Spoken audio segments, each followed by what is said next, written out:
Bonsoir à tous et bienvenue dans Le Débrief, votre émission quotidienne dédiée à l'actualité africaine. Chaque jour, nous faisons un point sur un sujet marquant du continent africain avec le directeur de la rédaction, Khalil Bey. Bonsoir. Bonsoir Dalili. Alors à la une aujourd'hui, c'est un voyage qui se prépare en République démocratique du Congo pour le président du Rassemblement national, Jordan Bardella.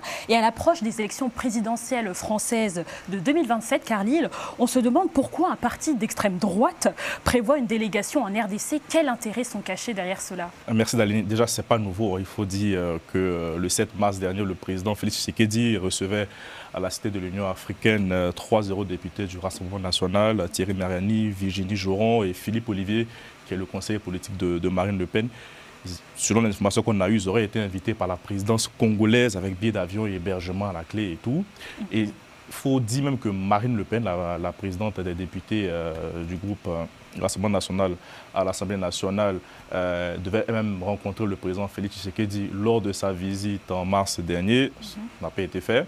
Et donc, cette visite, je précise, c'est une information Global Africa Télé Sud qui se prépare. Donc, à ce stade, on n'a pas la date et tout. Mais l'eurodéputé Thierry Mariani prépare effectivement cette visite-là avec les autorités congolaises du président du RN, Jordan Bardella.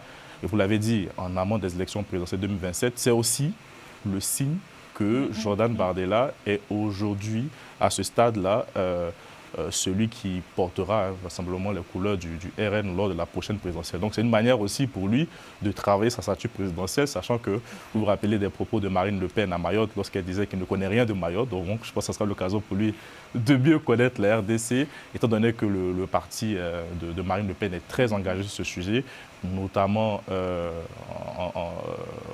l'eurodéputé Thierry Mariani, on l'a vu au Parlement européen, qui a à plusieurs reprises appelé l'UE à condamner, à sanctionner le Rwanda. Elle-même, dans une interview chez le confrère des LCI, martelait que l'Union européenne fermait les yeux et était un peu receleur des mines qui étaient exploitées par le Rwanda en RDC. Mais la RDC a aussi intérêt de soutenir, si je puis dire, le potentiel candidature de Jordan Bardella. Leurs ennemis en commun, c'est quand même Paul Kagame. Alors moi, je pense qu'ils n'ont pas intérêt à rentrer dans ce jeu-là. Une chose est certaine, je pense que le président Tshisekedi est ouvert à toutes les bonnes volontés, à toutes les personnes qui se tiennent aux côtés de la RDC dans cette guerre d'agression contre le Rwanda. Donc je ne pense pas qu'ils aient intérêt ou non, je pense qu'ils s'adapteront en fonction des dirigeants qui viendront en 2027. Mais il faut dire aussi que le RN a une vocation, à la différence de LFI, la France insoumise a capté aussi une partie de l'électorat franco-congolaise, la fameuse diaspora. Et puis il y a aussi la volonté pour le RN de se démarqué du président Macron, lui qui est souvent considéré un peu trop proche de Paul Kagame qui est présenté par le RN comme un dictateur.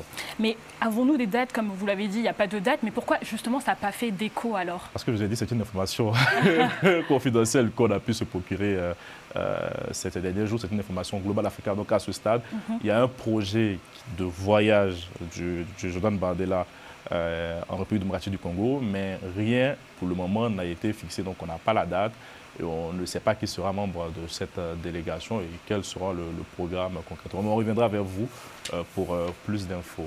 On reste connectés, merci Khalil. C'est la fin du débrief, soyez connectés, on se retrouve très bientôt sur Global Africa Télé Sud.